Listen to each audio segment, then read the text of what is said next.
How did the electorate of Pennsylvania elect John Fetterman? Because he was the best candidate for the job. Right. I think we do. I think we need more Fettermans in Congress, because that's how you break down the illusion that people put into this thing. Right. Like you want Fettermans in there if you're going to break down the religion of the state. Yeah. Well, and that's also the fact that the average person is just disconnected from the political process. Yeah. They're voting as a duty, and they're not fully engaged, right? So you think progressives voted for John Fetterman because Fetterman is going to destroy the illusion of No. Progressives voted for John Fetterman because Trump endorsed Dr. Oz. Yeah. But I think that you should vote for Fetterman because he is terrible and that he is going to make people lose faith in government.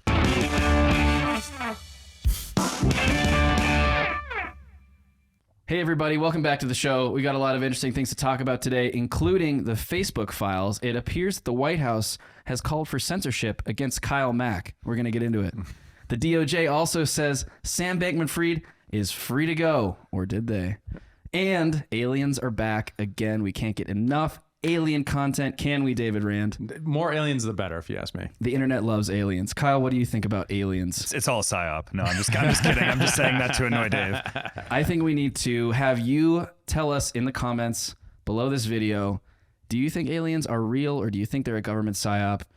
Go ahead and leave us a comment, and wherever you are, like, follow, subscribe, etc. Let's get started with the Facebook files. Obviously, a little bit of facetiousness saying that the White House has called for Mark Zuckerberg to censor Kyle. Although you have been deleted off of Facebook before, right? And I created a new account, and like every time I try to make a post on there, I get like a 30-day suspension. So it is like an ongoing thing that exists for me. Yes. So you are blacklisted effectively. I guess. I don't know. I don't know what's going on with Facebook, but what it is, it triggers the algorithm. You just posting all those shirtless pics, and they're just like, "No, too much, get them off." Too much. Back to Twitter. I don't like that garbage platform anyways, so I'm better off without it. Get out of here, Zuck. Yeah, so basically what happened is government oversight, Jim Jordan, a Republican in the House, released through FOIA a bunch of emails, internal emails at Facebook saying the White House is asking us to take down X. And some of them are like memes. Like one of those memes where the guy's like pointing and it go down a little bit, Kyle, and I could show you one of the memes that's down there. That one right there. Yeah. Oh, Leo pointing at the TV with a beer and a cigarette in hand. Like I've seen this one before, right? Yeah. Did you or a loved one take the COVID vaccine? It's talking about 10 years from now, you'll be watching TV and hear like one of those lawyer commercials, like mesothelioma and that sort of thing. Right. And it's basically saying it's a vaccine joke / skepticism point. And it's an example within the emails where the White House says this is the sort of thing we need to get taken down. Wow. So they're sort of giving weight to the idea that that memes influence culture, and they're trying to curtail which memes are getting traction so that the wrong ideas and narratives don't get out. Yeah. So if you take the Twitter file seriously, the meme war, the meme magic is something being taken very seriously by government. For example, there's it's not a fusion center, but it's kind of like it's a nonprofit. I can't remember what the name of it is that very specifically engages in propaganda via memes from the government. Interesting. Kind of like, it'll be like one of those nonprofits. It's got an innocuous name. Kyle, you're looking it up. Yeah. You know what I'm talking about? So it is non-trivial that the government is saying memes we don't like, Facebook take down. But we're going to fund a nonprofit that's going to literally produce memes in order to spread our point of view. A propaganda ministry, effectively, through a third party. From memes. Yeah, for memes. Well, hey, memes are the language of our generation, right? It is. I mean, and important to remember what a meme is, right? Where's the word come from? It's actually from The Selfish Gene by Dawkins, where he basically says that human evolution happens through genes up to a certain point, and then we're functionally unchanging since the agricultural revolution. So 8,000 BC, something like that. And since then, most of our evolution happens through memes, meaning ideas. Core ideas change us. And that's really our evolutionary advantage. Getting a little nerdy on this, but is the fact that we don't have to change our biology in order to adapt to a new environment and a new circumstance. We just change our mind. Right. And so that core human evolutionary change, rather than having internally, happens externally. And that flexibility is why we're the dominant species on the planet. Right. It gets cold, slaughter an animal and wear its skin. That's pretty weird, right? But that's what we do. So the White House being viewpoint discrimination in order to influence our ideas, right? This is way beyond NPR just being left leaning, right? This is saying to Twitter, you need to make sure to take down malinformation. Let's remember what malinformation is. Malinformation, unlike misinformation is wrong information, right?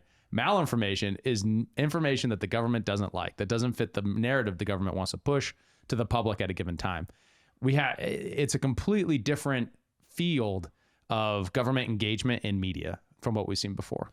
And so I think previously a lot of opponents to internet, to the idea of internet censorship that's taking place would say, these are private companies, they can do what they want. But this is the executive branch of the United States government instructing a private company to censor someone. That's a whole different story. Mm-hmm. Yeah. I like what Michael Schellenberger, I think he's the one that really coined this term when him and Taibbi were in that hearing a few months ago, was the censorship industrial complex. Mm-hmm. And the whole concept is that you're using like third parties to essentially get around the Constitution. So you have these companies selling off data to third parties, which then are being bought by the government. Then that government is that data is being used to violate the Fourth Amendment, right? Or it's the FBI is coming in and saying, hey, there's some no tweets. You doing anything about that? And it's basically like a mafia shakedown. And they're like, oh yeah, or else you're going to get run in front of Congress again. You know, like that type of a thing is kind of how there's a workaround on the First Amendment, right? You would say, right. Which means what we need to do in order to fix this problem is pass a new law that says the government can't use nonprofits to violate your First and Fourth Amendment rights. Very clearly, like if the government gives two different directions to think about that. One, any nonprofit that receives government funds has to be viewpoint neutral, right? That would be a regulation of private industry, so it's a little bit shakier ground.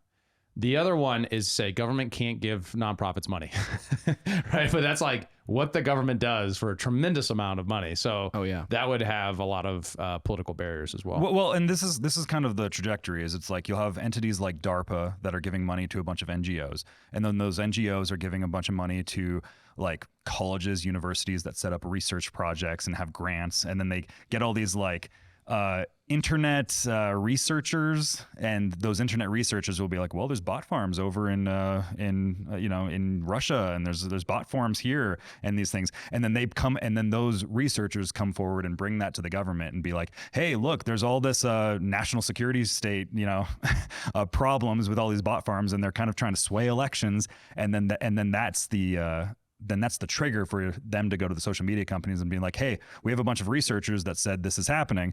You should do something about it. But the funding initially starts from somewhere like DARPA, right? So another one that's a great example, and we have a very clear document trail that shows that Bellingcat, which is traditional media, right? It's releasing, here's investigative news stories from this organization called Bellingcat that basically went from completely unknown to like a major source for most, corporate media, that gets most of its funding from a democracy, American Democracy something NGO, right? Which is pretty much funded by the intelligence community, right? So the idea that this organization that was founded specifically to encourage democracy overseas, and it goes way back, this is the Cold War. I can't remember the name of it again. What's it called? I don't know. I was just going to say they're based out of the Netherlands. They're based out of Amsterdam. Yeah. Bellingcat? Yeah, Bellingcat. Yeah. Is giving money to this organization, as well as European states are giving money to this nonprofit, who then puts out information that all just so happens to coincide with what the intelligence state thinks about everything, right? Imagine that. War in Ukraine, war in Syria, Libya, all these things. What they put out is mostly not stuff that is questioning the mainstream narrative, but rather reinforcing it. And it all happens to be majorly funded by the government simultaneously. So, like, I get it when people are skeptical. They say, like, oh, all this, if you have a mental model for spontaneous order, right, where things boil up from the bottom and we have major trends without any major, like, organizing figure above it, it's really tempting to look at, a phenomenon like the mainstream press and say, like, this is a spontaneously ordered phenomenon. Yeah. In many ways, it is. A lot of individual reporters are reporting what they think is most interesting. And so in that sense, it is. But on the other sense, when you have major funding by governments that are major, like, points of like citation within these organizations that drive what gets covered and how it's covered is harder. It gets harder and harder the deeper this rabbit hole you go to see that this is purely a private market of people just saying what they think is true and just doing pure news reporting. Right. It's really hard to look at that video that went viral. It's gone viral a few different times from around, the pandemic, where all the news anchors are saying the very same thing about how misinformation is dangerous to our democracy. And it's like, a split screen of like 30 or 50 different news anchors from all over the country, like local news anchors saying the exact same script. Mm-hmm. Where did that come from? Do we know where did that come from?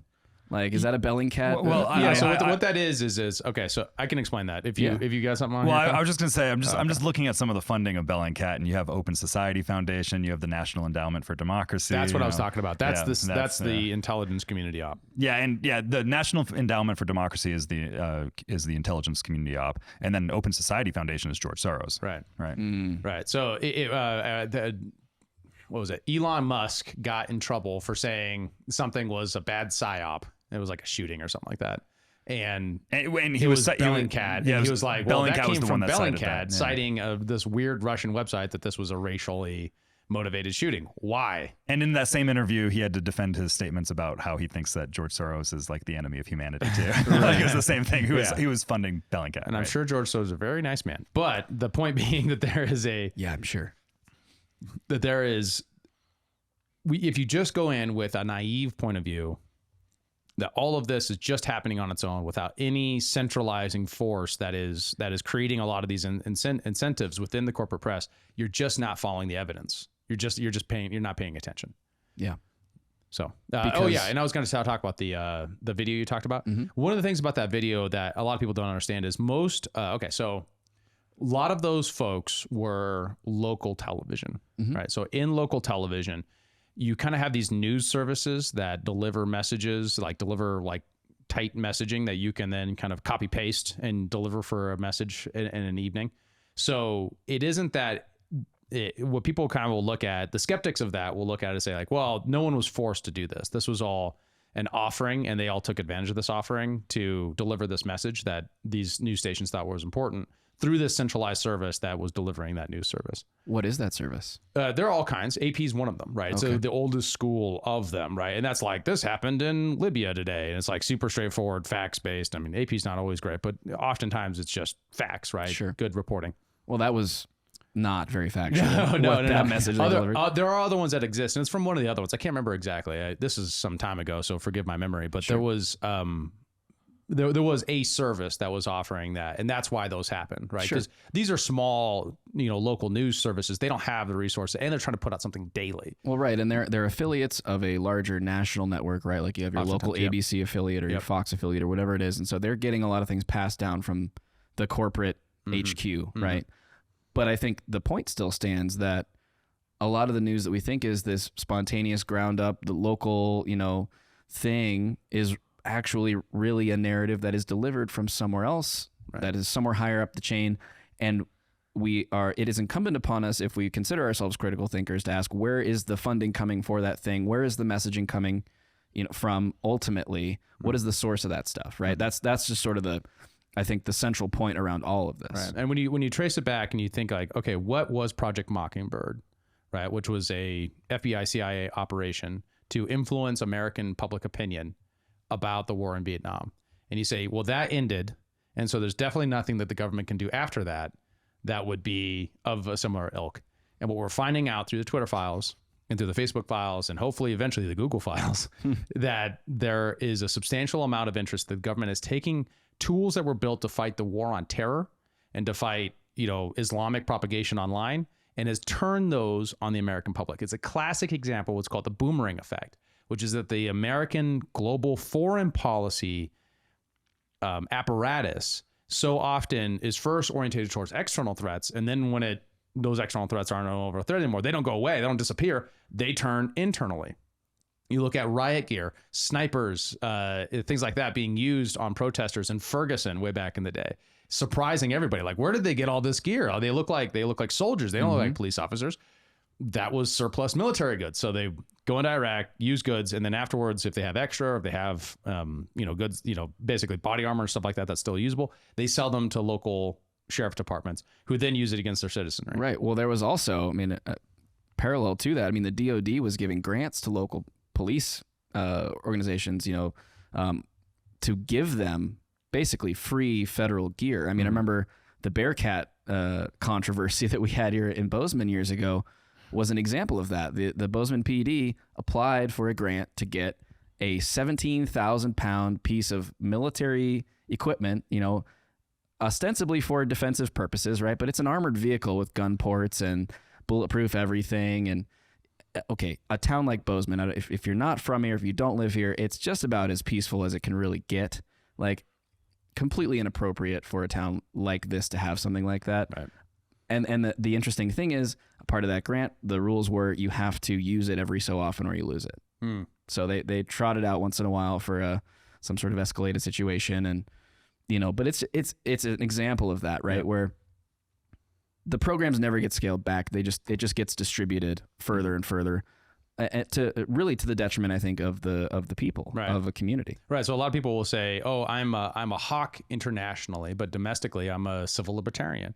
Well, the problem with that is the boomerang effect and how it is impossible to contain just your foreign policy without impacting your domestic policy. Yeah. And whether or not we should be selling the military gear, that's a completely separate question. The reality is that this is what happens. The international surveillance tools get used on American citizens. The erosion of the moral character of the country, I'm going to use this word even from my point of view, of the kind of divisiveness of foreign policy interventions filters itself into the world. If you're in a place after 9/11 and you got half the country that is like, if you don't like the war in Iraq, you hate America, why don't you move out of here? And the other one saying this is an illegal invasion based upon lies. Well, of course we're polarized, and we're going to get even more polarized, and we're just going to leverage off of that polarization. You cannot stop international politics from affecting your domestics. The Facebook files is an extension of that. So conservatives, take note.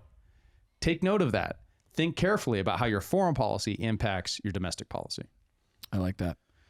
Let's shift gears and talk about Sam Bankman-Fried here. The DOJ has dropped one specific charge that was levied against Sam Bankman-Fried. For those of you that don't remember, he was the CEO and founder of FTX, which was a crypto exchange that very famously blew up. It was all over the headlines.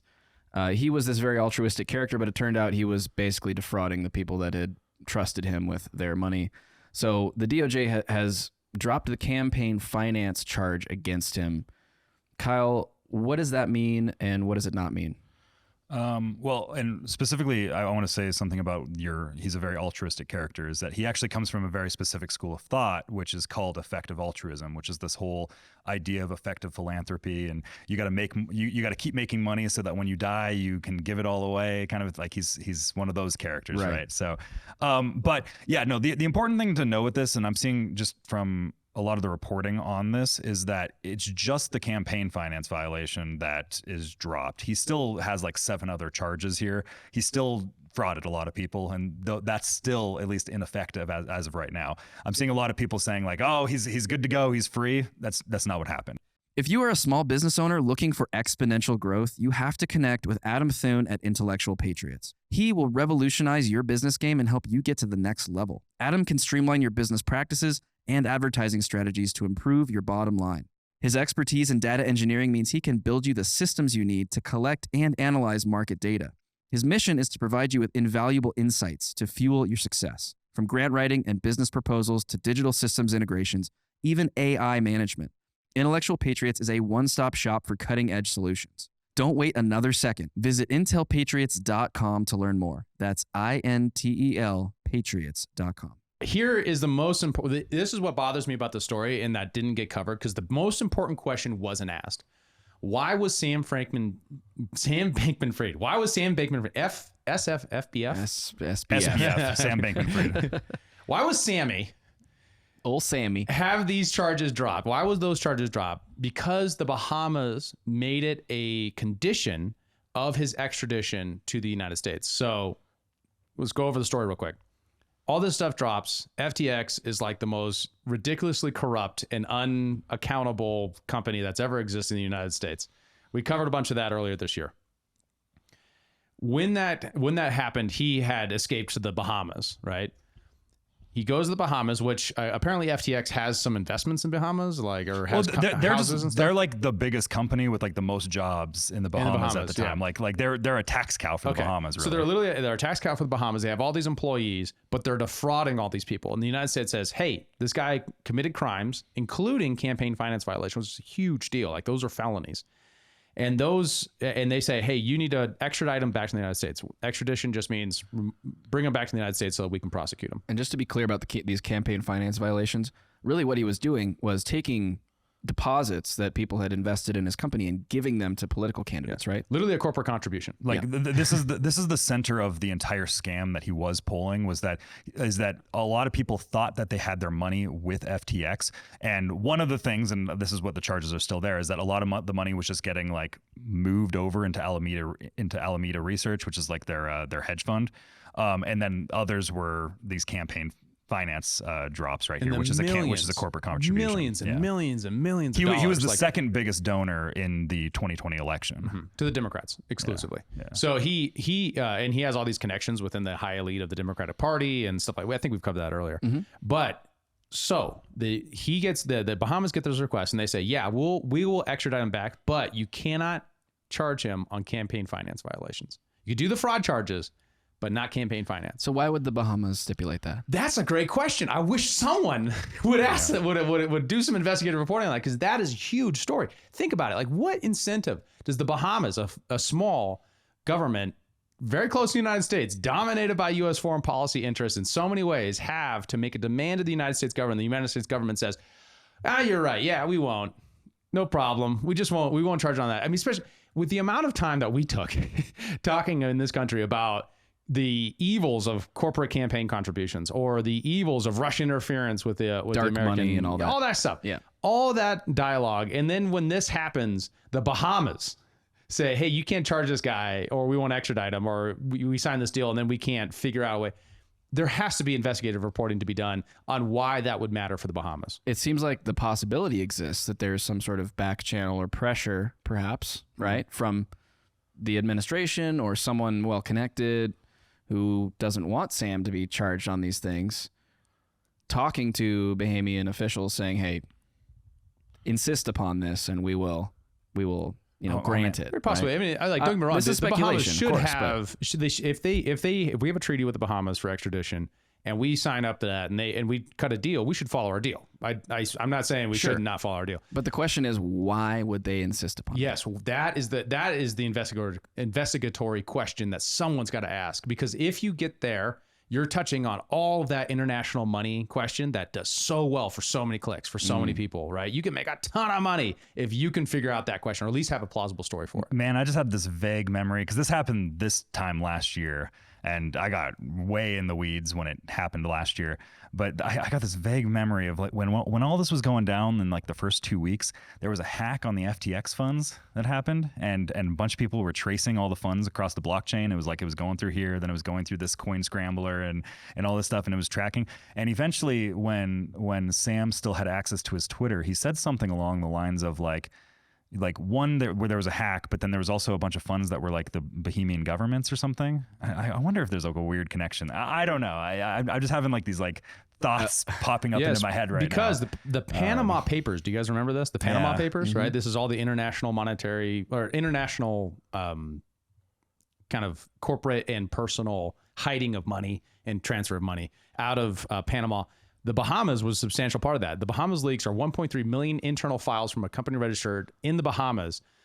After the release of the Panama Papers in 2016, an unknown source handed over internal data from the National Corporate Registry of the Bahamas to Frederick Oppenheimer and blah, blah, blah, blah, who analyzed them to help with the International Consortium for Investigative Journalists. So we know that the Bahamas are an area where people hide money, right? So Sam Bankman-Fried is there. So what is the connection between campaign finance and that money would be an incredibly important question for our domestic politics. Yeah, Absolutely. So essentially, there was $600 million that were siphoned out of FTX's crypto wallets while everything was going down. while Sam was under investigation, or while this was like in the coming first out. week after the collapse. It was. Wait. This is because it's a custodial wallet with FTX, the trading company. Mm-hmm. And it got moved out of people's personal wallets into so the original scam was that there was essentially a back channel for Alameda to be trading coins. So like you thought that you owned Bitcoin on the exchange, but actually Alameda was out gambling it the whole time. And then when everything crashed, like they were over leveraged, everything came crashing down, right? And then they had a lot of their liquidity was in their own coin. But when the exchange goes down, the value of the coin goes down because nobody wants the coin anymore, right? But so there was a lot of things like there's not like, all the money is gone, but there was still money that existed there. And there was some of the crypto that was there. There was a big hack that had happened basically right after everything happened with the exchange going down. And it was about 600 million is my understanding, if I'm reading this right. This is an old article, so this was what was reported at the time. And I know there was a lot of people doing a lot of sleuthing, and they were tracing the money through the chains. Like, it was going from Ethereum to, it was going through into a bunch of coin scramblers so that they could like privatize it, but people were tracking it still. And then it would go into, whatever coin. And then it got lost is my understanding. But wow, I don't know.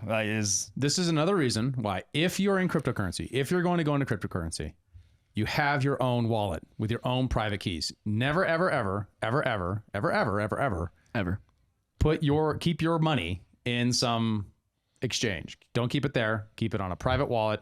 Use Exodus. Use Ledger. Use somebody, for God's sakes. Unless you're actively trading on the exchange. But even then, like, you shouldn't keep like your vast amount of holdings. You should only be what you're trading on that exchange.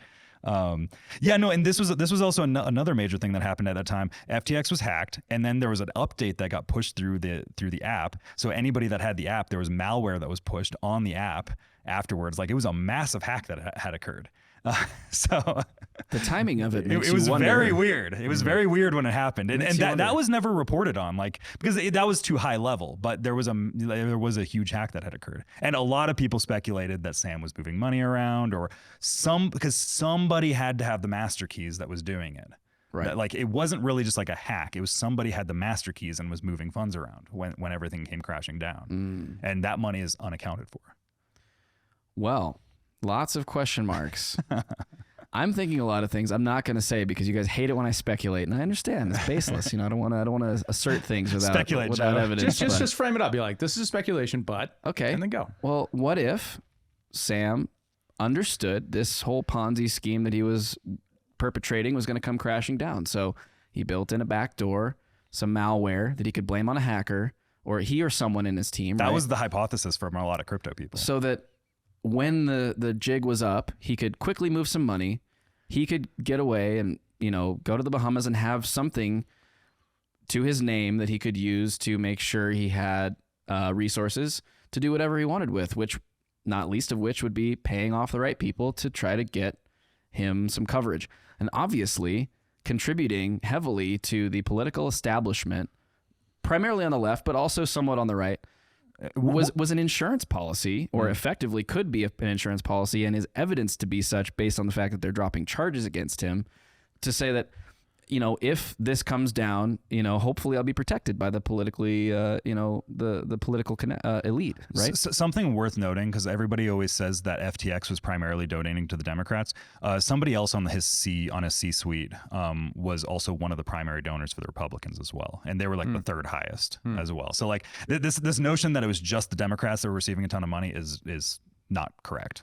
Well, and I think that that's completely fair, and also just indicative of the fact that corruption is rampant on both sides of the aisle. This is not a left-only or right-only issue, right?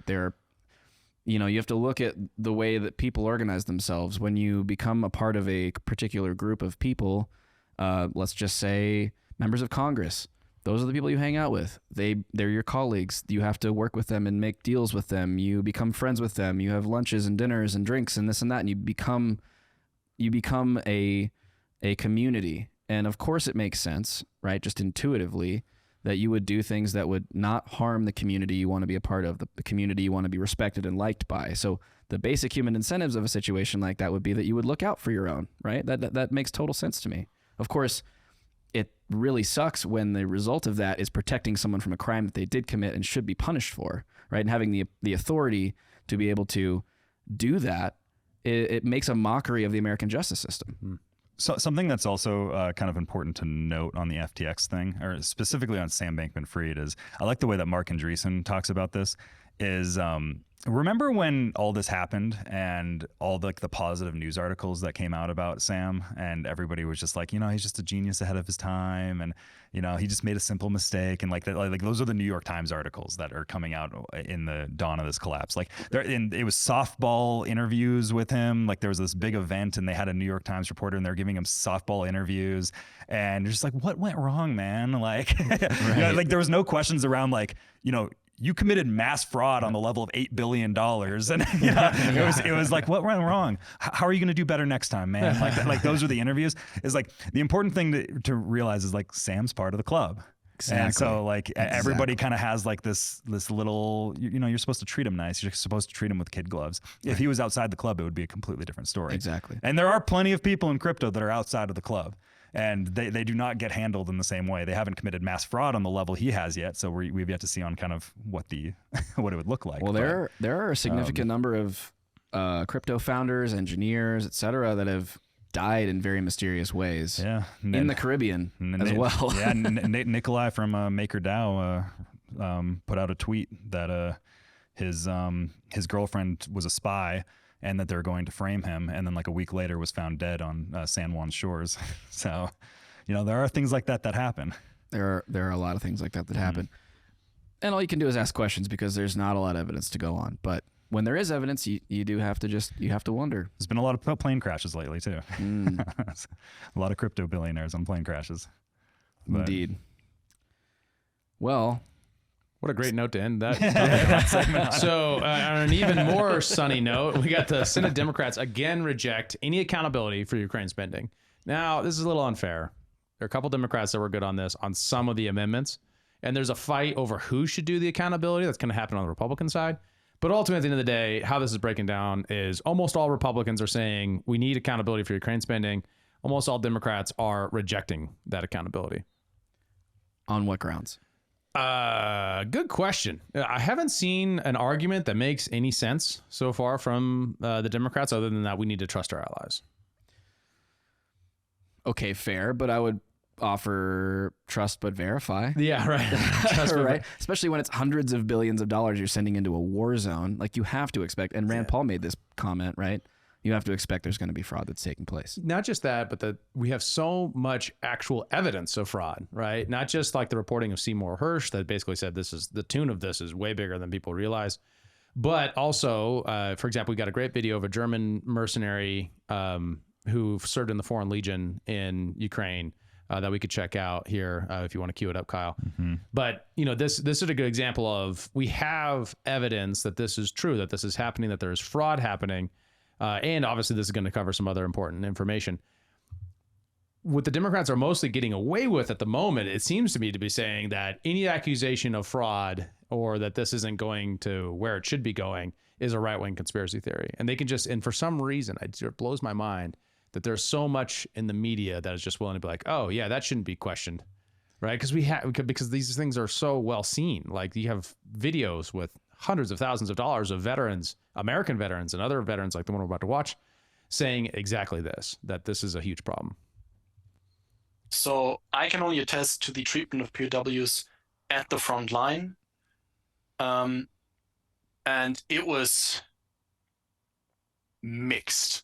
So it was the most normal thing in the world to pose with them, to make pictures with them, to humiliate them. It was always among our Ukrainian comrades, it was part of the good tone to like put a gun on their chest and say, "Oh, say Slava Ukraini," or make them say Putin Huilo, stuff like that. That was normal. That was normalized for our Ukrainian comrades. That did not happen in my units. That did not happen by any of the volunteers I was with, but it happened.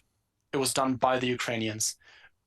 Also, what was relatively normal was just to slap or to beat prisoners. Sometimes if they weren't doing anything fast enough, sometimes just because you felt like it or because somebody felt like it and just went past him, slapped him on the head, stuff like that. what I did see on one occasion was, and those were the Spetsnaz guys. One was beaten. A Ukrainian comrade, he put him on his knees. He made him beg for his life. He stabbed him in the thigh with a knife, and then sent him on his way.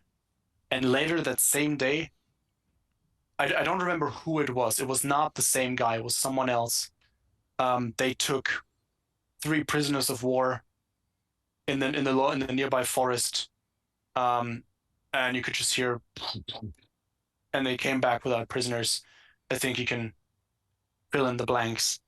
That is what I saw, and that is what it seemed to me like the deeds of individuals, so individual war crimes. There was actually an investigation launched by the unit into who killed the prisoners, into mistreatment of prisoners. However, I'm not aware that any kind of consequences were resulted from that. Everything else, though, the corruption, guns, being loaded into civilian cars in the middle of the night, never to be seen again. Bayonets that were supposed to be there, that at some point just dematerialized. Drone guns that apparently never made it there. Glocks that went missing after 2 days. All of that I can attest to. I can attest to lying, constant fucking lying, mostly from the Ukrainians, mostly from the upper echelons, people like Taras or Sasha. Yeah, so there is, he goes on to talk about a lot of the lies that are happening from military leadership and stuff like that. That's less important for this investigative, putting someone in charge of accountability for the spending in Ukraine. But when you think about all the goods and materials that are just disappearing, probably into the black markets, according to Seymour Hersh, that is really substantial. Not to mention, and I probably could have keyed up to this part better, the abuse of prisoners of war. Now, I want to remind everybody, if you're thinking, if you're a Ukraine war supporter, and if you find yourself hearing that and saying, well, this is war, I want you to remember Abu Ghraib. I want you to remember the humiliation of prisoners of war in an occupation, in an insurgency, that we took accountability for on the international scene, and that we should have. It was just of us to say that this was evil and wrong. And then if you make an exception because it's the war you support, check your moral compass. Think very carefully about how you are committing your moral being to an idea that it's okay when it's your war. And if you gloss over that, if you don't make anything of that, then that's a problem. These are violations of the Geneva Convention. And for people who are willing to just move past that because war is hell, we need to think about, one, why is the State Department keeping us from being able to get to a peaceful resolution of this?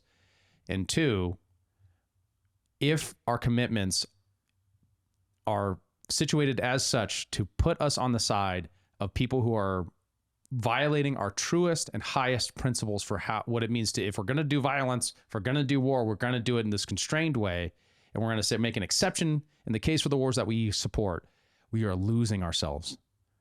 And we can't let that happen.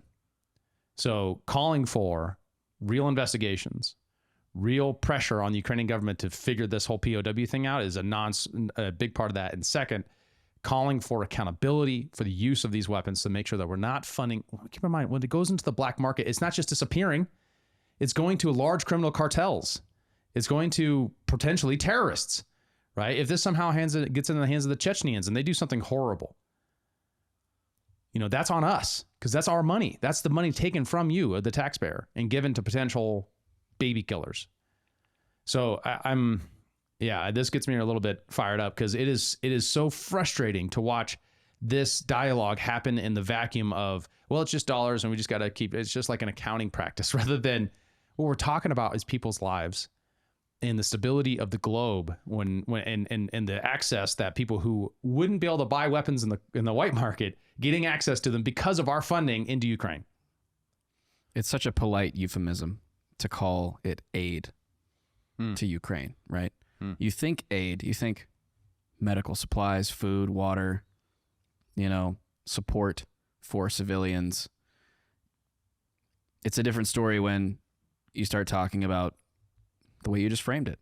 Weapons getting into the hands of people that really want to do harm. Regardless of what you think the motivations are for the Ukrainians, for the Russians, or anybody directly involved in this conflict, if the wrong people get a hold of the weapons that are going over there, much like the way the Taliban was able to take control of billions of dollars of tanks and Apache helicopters and rifles and all sorts of weaponry that we had to abandon in Afghanistan because of the way we left that country, bad things can happen to good people. And do we want that on our shoulders, on our conscience, as a result of, like you said, looking past it, turning a blind eye because it's our war. If it's your war, that's a tough thing. I'm reminded of remember the Trump CNN town hall interview where he was asked like that the CNN was pressing Trump on his Ukraine position, which was basically that we should negotiate for peace. I do it in 24 hours, like that whole thing. But I really liked what Trump had to say in that interview, where he's just like, people are dying, and like that was kind of like the essence of his entire argument. And I'm like, I agree with that. It's like we're essentially playing these high level war games, and we're using Ukrainians and also Russians, like just like normal people as fodder, like they're the blood sacrifice in these war games that we have to play in order to like weaken Putin or whatever. It's like regular people have nothing to do with these fights that are happening, and they're the ones that their morality, their lives, all of those things are what are getting degraded in order for these these puppet masters playing their war games, right? And it's unfortunate. In my business, outside of this podcast, I work with Ukrainian freelancers in the creative space, and their lives, I was a direct witness to how their lives were disrupted by the start of this conflict. I mean, one woman that I work with had to flee with her newborn daughter, and her husband is still in the country somewhere, as far as I know. And I mean, you don't hear those stories on the news, really. That part's not, it's not as important to the narrative as, oh, well, we got to weaken Putin because Putin's such a bad guy. It's like, whether or not she, supports Ukraine in the war or not doesn't, it doesn't change the fact that her entire life was turned upside down by this. And was there not a better way to get to a resolution where the regular people in these countries are not abused and not tossed to the wayside effectively in this way? Yeah, that was a big thing. Because in the tech space, which I operate a lot in, is there's a lot of Ukrainians. Kiev is kind of a big tech hub for Eastern Europe. And when everything was initially going down, everybody's banks were closed. Nobody could access any of their money. Nobody could get to their ATMs, like their debit cards weren't working. So there was a lot of Ukrainians kind of in the crypto space that were getting Bitcoin donations thrown at them, and they would find Bitcoin ATMs to be able to kind of cash out some money, or just direct Bitcoin payments to essentially buy like used cars and stuff to get out of Ukraine. It was a very chaotic time. It's like when the chaos came, the banks weren't there for you. Nobody could get their money out of the banks, right? So everybody was effectively poor when the Russians came in and invaded. I think that one part of this that I just want to mention too, that goes very much uncovered and unspoken, is the impact on Russian civilians. Mm-hmm. I remember distinctly when the conflict started, the online freelance platform that I use cut off all of the Russian freelancers that use their service. Yeah, they said, "Sorry, you're making a living on this app? Yeah, not anymore." And those people didn't invade Ukraine. They're just people trying to make a living, trying to support their families, trying to put food on the table for their kids. There's no reason why there needed to be that much animosity put on the civilians of a country, other than to try to be a part of the solution and put pressure on Putin to not, put his people in this situation. And I understand the motivation there, and I understand wanting to support the country that's being invaded. But you have to think these are real people who have real lives and real problems. And what are you going to do? Yeah. You're a Russian citizen. You're going to put pressure on Putin? Yeah. What are you going to write a letter and get your head chopped off? What is this insanity? It's such an American, you just go up to the president and you tell them, I don't like what you're doing. That's not how it works. It doesn't know how it works here. Especially not in Russia. But here, you have the protection of the First Amendment and adversarial systems and stuff like that you might not get a fair shake, but you'll get a fairer shake than you do in Russia. So come on. That's you're right. There's a consolidation. There's a mental model. Actually, historian Murray Rothbard wrote about this very elegantly when he said that there's a habit of anthropomorphizing countries into single individuals, right? So we take a very complex phenomena that has lots of interests, and we've teased it apart a ton on this podcast of Russia and Ukraine and America, and you turn it into just three human beings who are acting.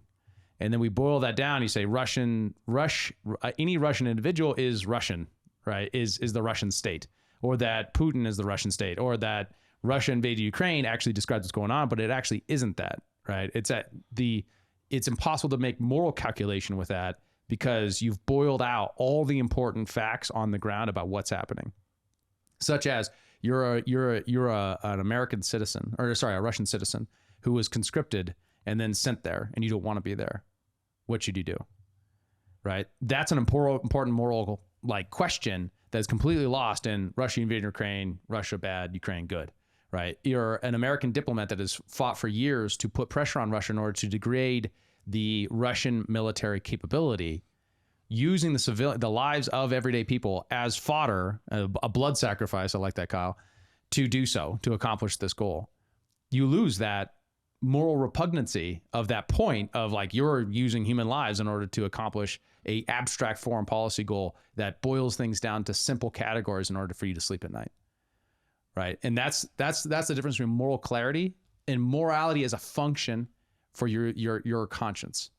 Right. Moral clarity says that there is something beyond you that matters. Right. And that you're not the God that gets to decide what's true. And if you live in that space of, oh man, what my tribe says is the good thing, is the right thing, you've lost the Enlightenment tradition. You've lost the Christian tradition that says that there's something else beyond that you are accountable to.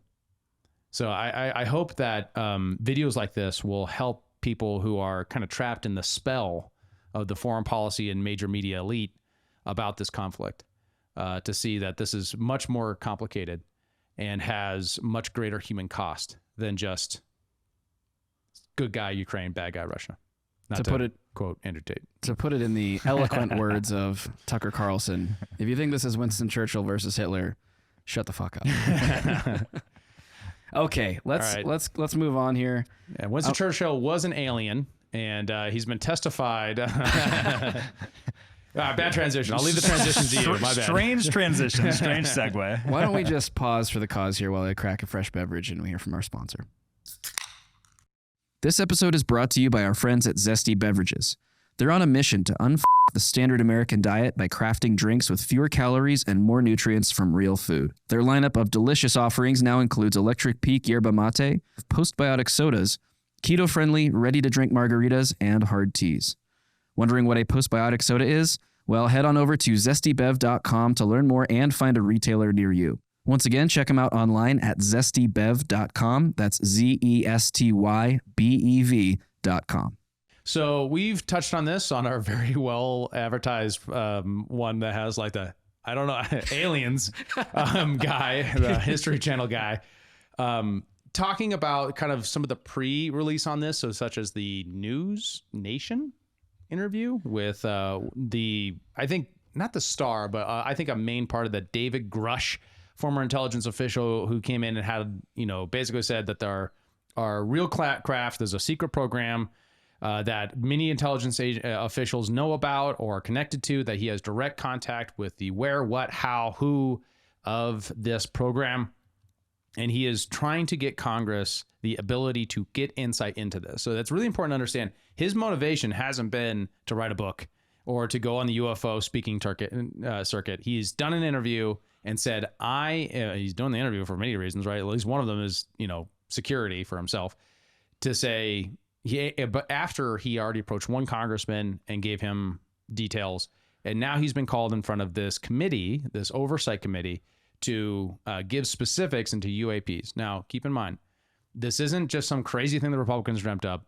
The executive branch has started a UAP specific program, right? That is out there to investigate unidentified aerial phenomena. That person was not involved in this. That was something we reported on a month ago. Specifically, he had a long NASA briefing that said, here are a bunch of things we can't explain. And we checked out some of the videos from that and kind of talked about the error rate of that. It's 3%, I think, they can't explain of all the reports that they get. So what about those 3%? Well, these guys are talking about some of those 3%. So the other one was Commander David Fravor. You might recognize that name from the Joe Rogan Experience. He's got on there and talked about the Tic Tac UFO. One of the things I think that was talked about in the Joe Rogan Experience, but to remind the listener about, is the object that he talks about has no visible propulsion, goes from 80,000 feet down to 20,000 feet, and then back up again in seconds.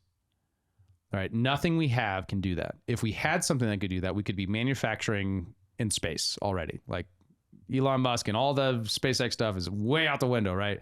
Reusable rockets out the window. This thing has no visible propulsion, but is able to move like that against the laws of physics. And they repeatedly, over and over and over again, talk about in the committee hearing about whether or not the pilots that deal with advanced military aircraft all the time, whether or not this could have been a government program, could have been something that someone has technology to say the physics don't work for anything that we're aware of.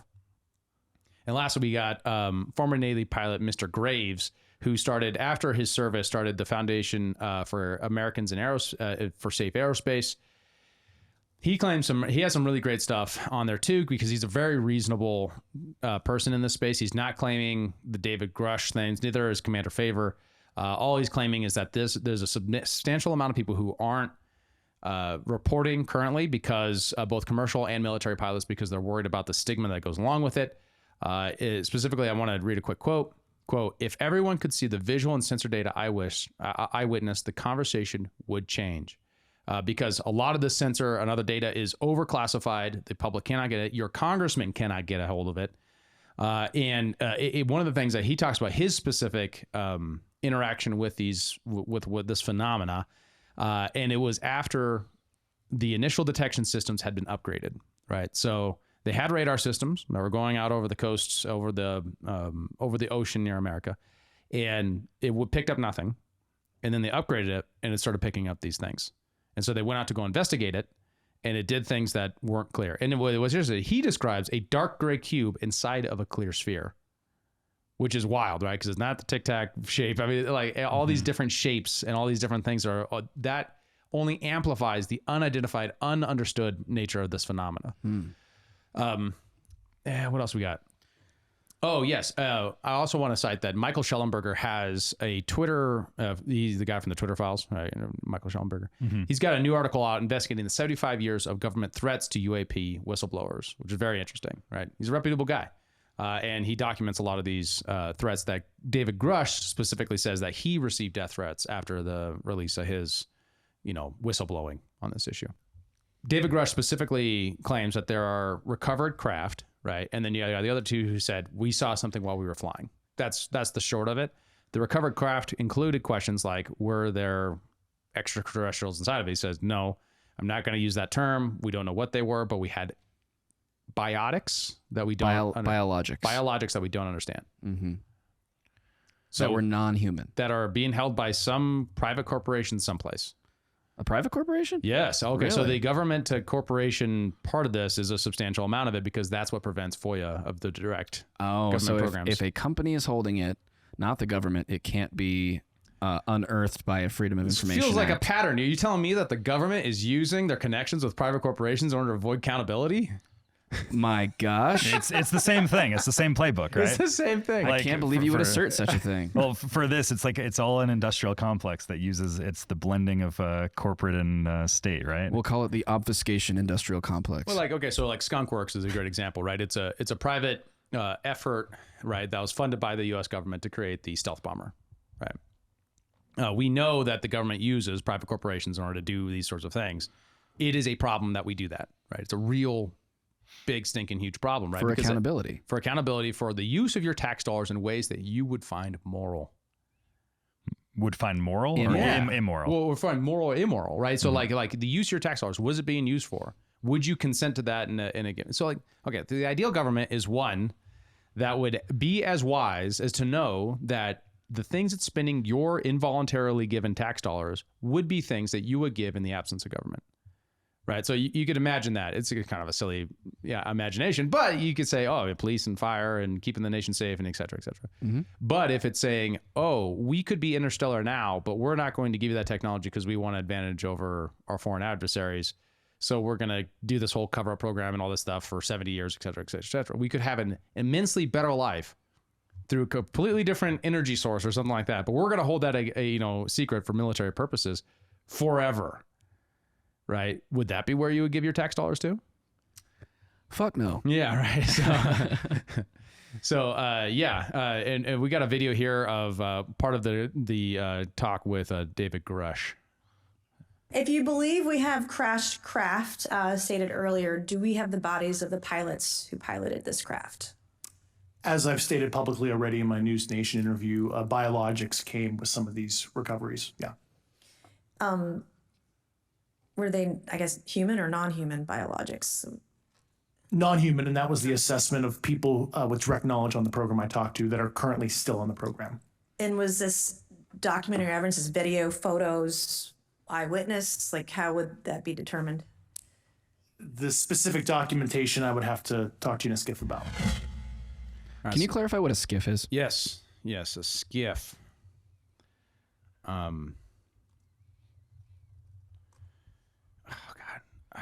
Sensitive Compartment Information Facility. Basically what it is when you're in Congress and you're going to talk about some highly classified stuff, they bring you to a special place to talk about it. No cell phones are allowed in. They like scan you down, all this stuff. I've been somewhat close to these. And basically what it is they bring a bunch of people into a room and the generals will talk to all the congressmen and say, hey, this is what's going on, right? In Libya or Syria or whatever we're talking about. So there are areas where you can specifically talk about classified information with cleared personnel at a certain level. Congress only has certain distance up that clearance of personnel.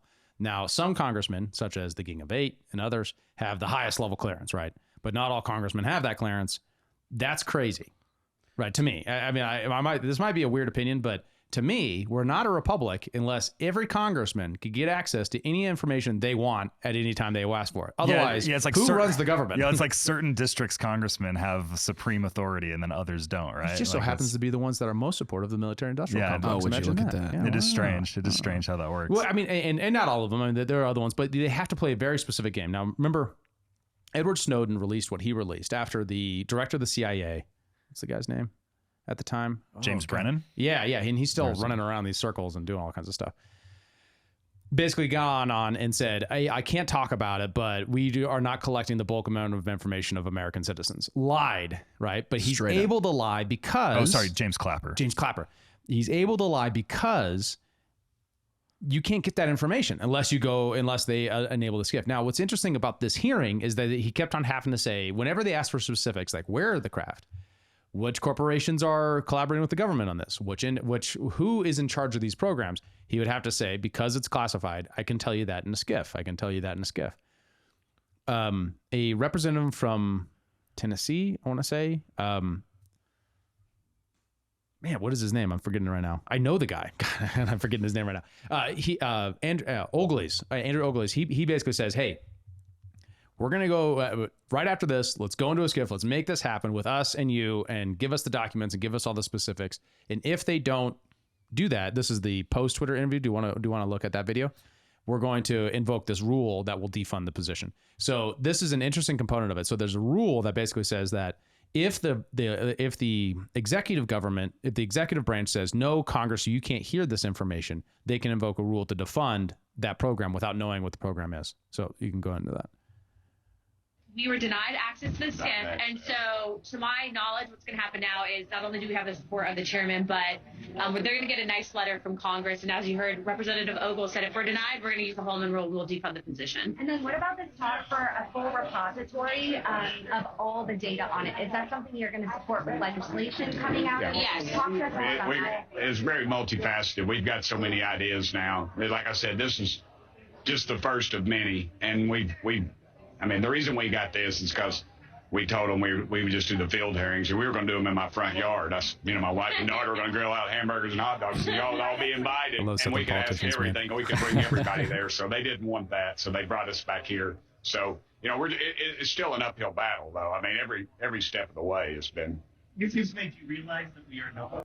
Yeah. So the important thing there is that, okay, so the executive branch said, no, you can't go into a SCIF with this guy, because the executive branch has to sign off on information that it gives to Congress. Who runs the government? According to the Constitution, who's in charge of the government? Well, I guess technically the people. Yeah, so it should be 3 branches that are co-equal, right? And who gets the authority? Who gives authority to the executive branch to do things? The Congress. consent of the Congress does. That's what it means to be a representative democracy. Oh, yeah. It's insane to have a process where the executive branch can we're doing stuff, but you don't get to know about it, although you're supposed to take votes that imply this. How do you take a sensible vote about the NDAA, the National Defense Authorization Act, if you don't know what to spend money on? Right. So how do you make policy about our foreign policy or our domestic policy if you don't know, or you can't get the information about what it's going to be doing? I got to explain why this is, because what frustrates me is a lot of people are like, oh, the Republicans, they're just so, effeminate's not the word. They're just so useless in this stuff. They're going to write a letter. Oh, what's a letter going to do? Well, the reason why, because all they can do is write a strongly worded letter and invoke the Holman Rule, which does defund, but they're not, I'm very skeptical that's actually going to work out, but I hope they're right, is the fact that from World War II to today, the executive branch has systematically taken over all of the running of the government because Congress gave it that authority, right? We're dealing with things that boomers did when they were young people and the silent generation was in power, to give the executive branch all this authority to fight the Cold War with zero accountability. And today we're dealing with that fact, so where Congress is effectively neutered and they can't really do that much because they're obeying the law. Like in order to do anything more, they'd have to violate the law, in which case they're going to get caught and prosecuted and have a problem. So what do? Right? They don't have any other powers because they gave it away. Not them, not these guys in the video. Their predecessors from the 1960s gave this authority away with the War Powers Act and other sorts of acts that have given the executive branch this much control over information of what the government's doing. Okay, so this might be a rabbit hole, and we don't necessarily need to go all the way down it. But do it. What role does, because I mean that seems ridiculous to me, to step back one layer from Congress to the consent of the governed really being like the underpinning for how the government should work. Like the people should have say really in what's going on here. If we don't have the information to know what's being told to just a select number of representatives and not perhaps our representatives, how are we actually consenting to be governed, right?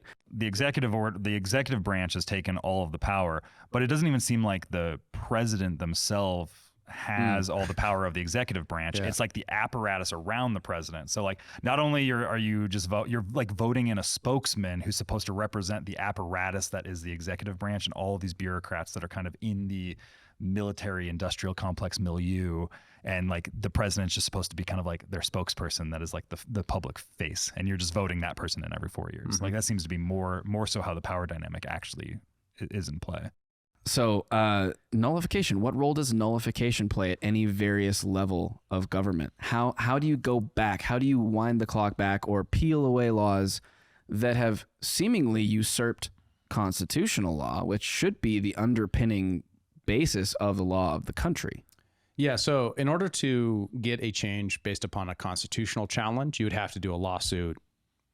It would have to go to the Supreme Court. To the Supreme Court and be adjudicated. And that's the core question is, can Congress delegate away its own authority to run the government?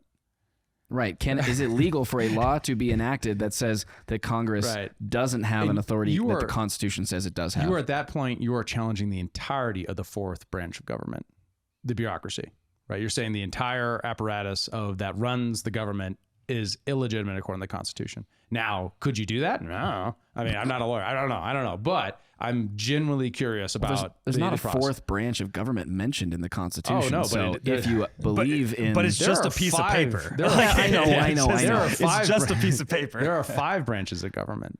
If you the add executive, like the media. Yeah, the executive, the legislative, the judicial. Those are the ones you're taught in your government class. And then you have the administrative branch of government, which runs around the executive. It's supposed to take orders from the executive, but how much does it actually do? So the Congress actually passes laws that says that they can't fire people, right? like the executive branch leader can't say that guy's not doing the job right, fire him. Well, this is such a funny thing too, because I was listening to Vivek Ramaswamy on a speech the other day, or on an interview the other day, and he was saying like, yeah, the law specifically says that you can't like pinpoint an individual unless there's like something egregious, like that's the only reason the executive, but it says nothing about mass layoffs. Well, and there's a specific historical reason for that, right? So the idea of the permanent bureaucracy advanced by Woodrow Wilson, Woodrow Wilson, I talk about that guy way too much. But I mean, he advanced this idea because the patronage system that existed prior to that, every time there was a new executive branch would get wiped out and a bunch of new people would come in. Right. And that was seen as cronyism, right? Because you would hire all your buddies and yada, yada. So there was this dream, this progressive dream that if you could just get all the smart people in charge in a permanent bureaucracy, everything would be better. Right. And that's the world we live in. That's why that's how the government became such a huge oligarchy of permanent functionaries who then actually run things while Congress is inept at doing things. My 5th branch of government is the major private interests that are synergistic with the government and either contracts from, they're collecting all your data and they're selling it to the NSA. They say that's compliant with the 4th Amendment. All right, that's another branch of government as far as I'm concerned.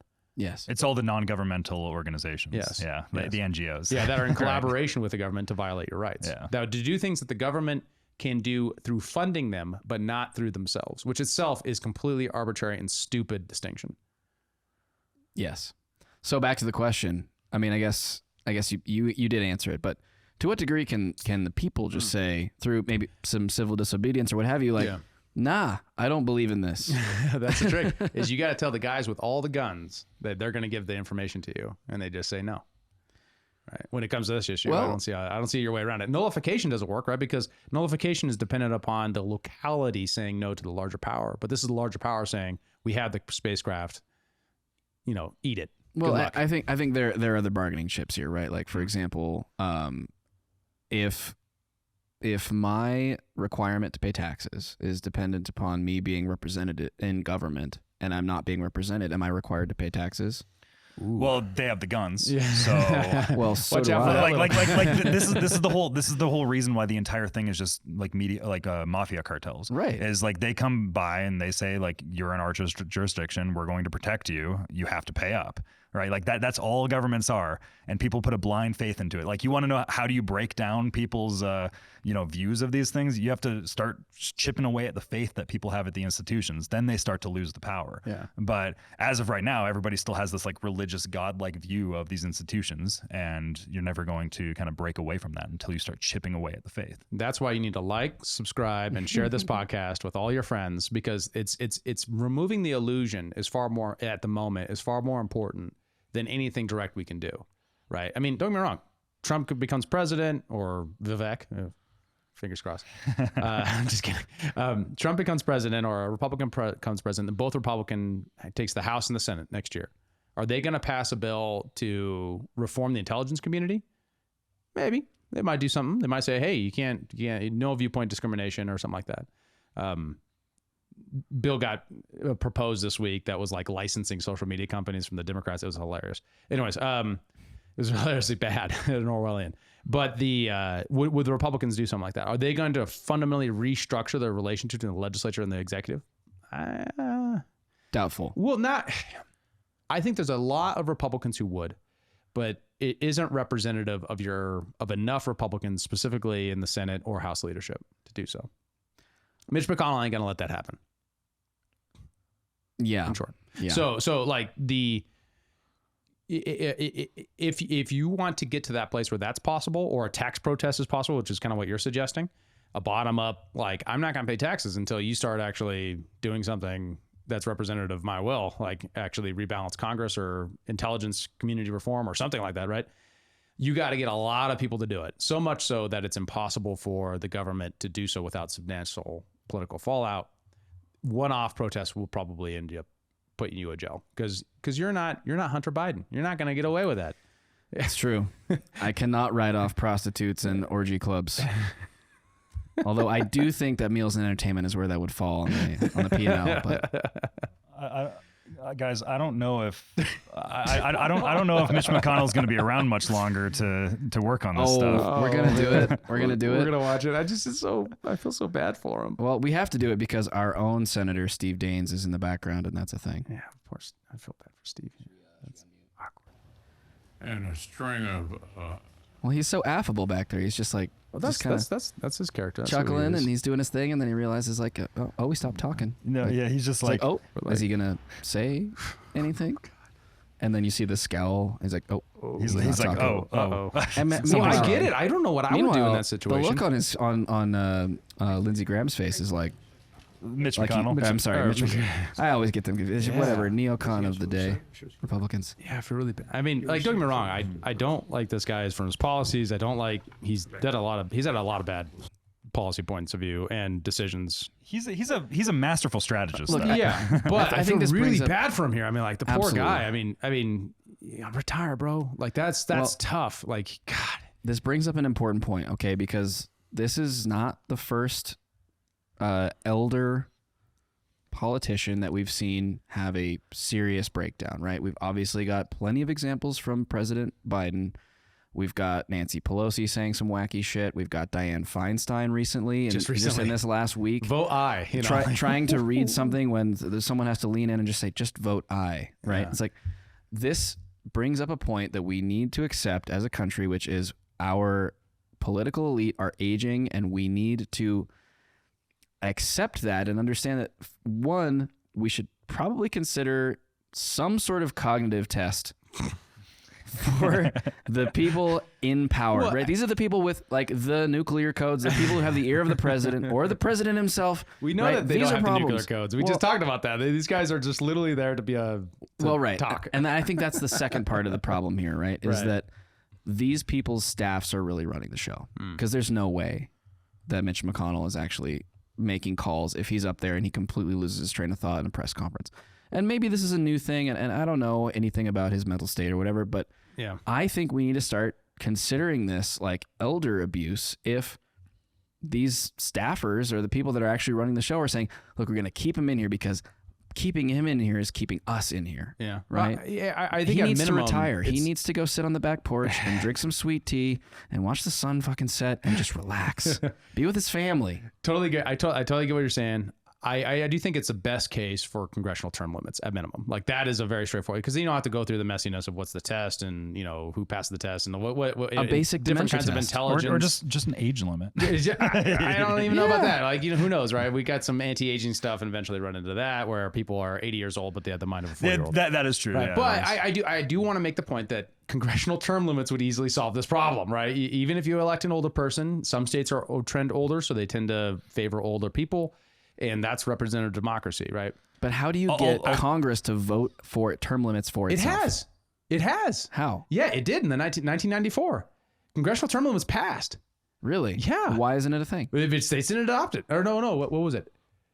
No, okay, I forgot. Okay, here's actually what happened.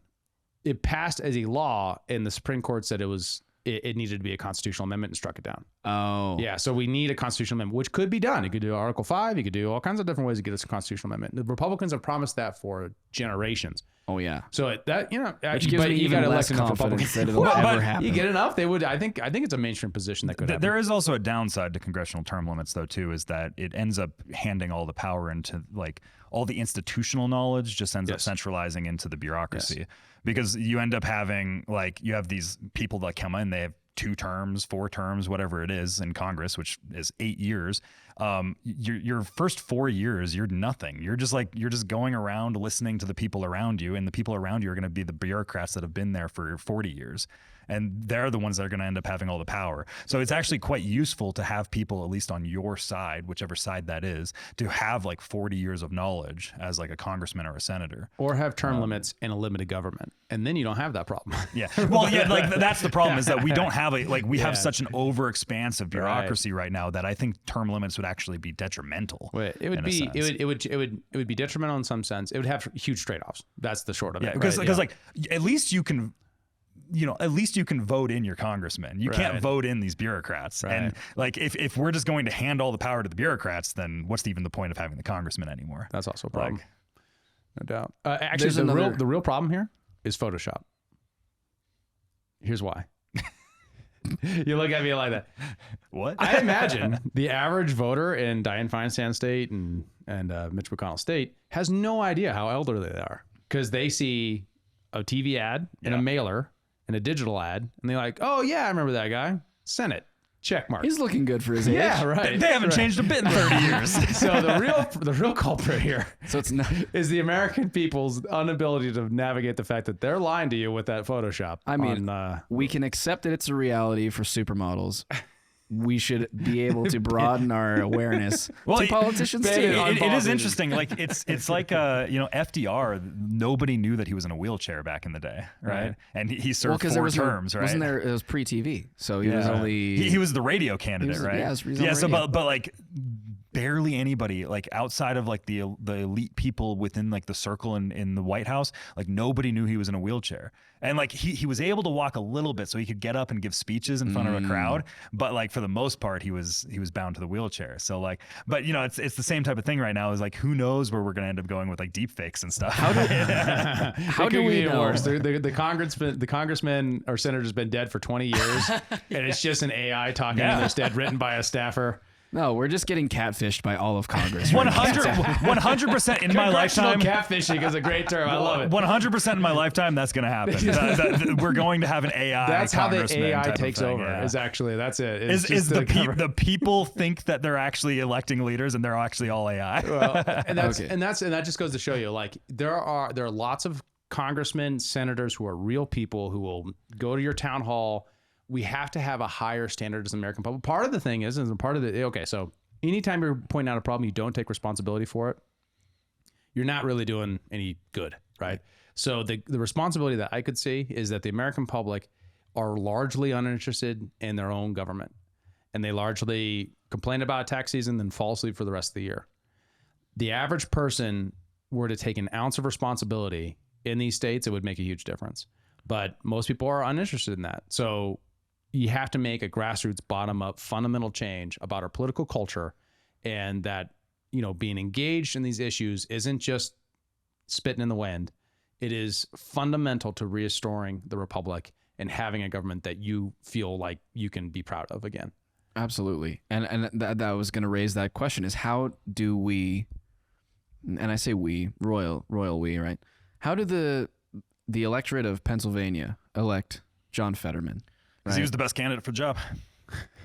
Right. I think we do. I think we need more Fettermans in Congress, because that's how you break down the illusion that people put into this thing. Right. Like you want Fettermans in there if you're going to break down the religion of the state. Yeah. Well, and that's also the fact that the average person is just disconnected from the political process. Yeah. They're voting as a duty, and they're not fully engaged, right? Because they don't have an avenue in which they can get quick, easy, with a resource they can trust that isn't going to tell them a partisan talking point, right? So I